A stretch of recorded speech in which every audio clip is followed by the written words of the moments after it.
Chef साहब कहते हैं कि लोगों की दाल नहीं गल रही, क्या आपकी दाल गल चुकी है?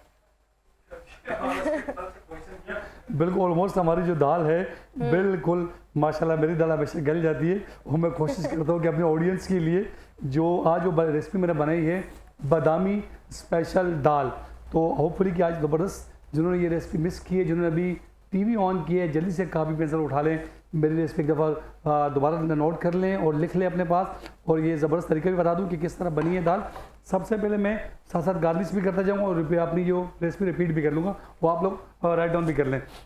और साथ साथ कहते हैं टाइम कब है, मुकाबला सख्त, उसके लिए मैं थोड़ी सी गार्निश कर रहा हूँ।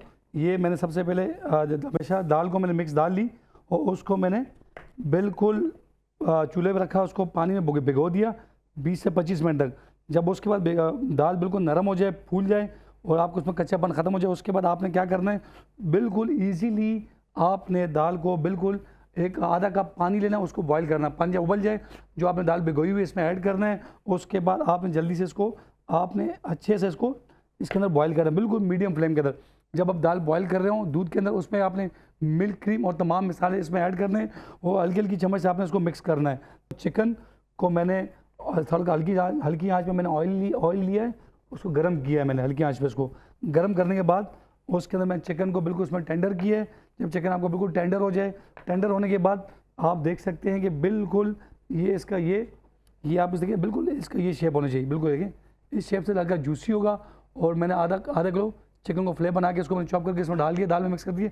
और ये लास्ट जो मैं पीस रखा है मैंने गार्निश के लिए रखा हुआ है, उसकी टॉपिंग के लिए। अब इसके बाद आएगी बादाम की बारी। ये मैंने बादाम को हल्का सा इसको मैंने चॉप करना, ड्राई फ्रूट को मिक्स करना है इस तरीके से।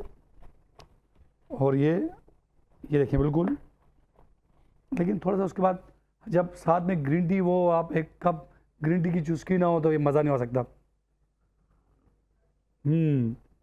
वाह।